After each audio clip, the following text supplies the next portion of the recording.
Ézéchiel reçoit l'ordre du Seigneur de marquer d'un signe les fidèles qui se plaignent des péchés commis autour d'eux. Ce signe, c'est la dernière lettre de l'alphabet hébraïque, le Tav.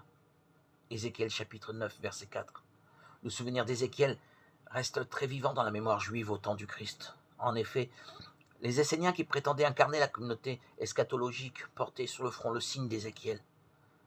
Saint Jean, dans l'Apocalypse, montre aussi les élus marqués sur le front.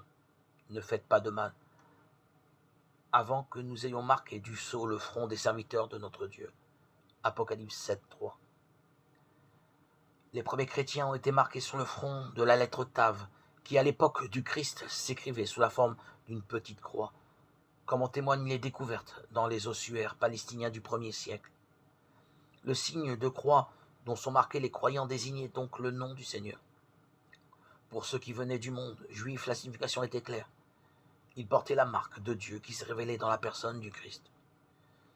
Il y avait donc continuité et accomplissement de la promesse. Mais dans un milieu grec et païen, cette symbolique n'avait aucun sens. Alors elle fut interprétée par rapport à l'instrument de torture du Christ, ou bien représentée sous la forme d'un X, comme l'initiale grecque du mot Christ. Même si la symbolique antérieure n'est pas la même pour les judéo-chrétiens et les païens, elle représente désormais la consécration du baptisé au Christ.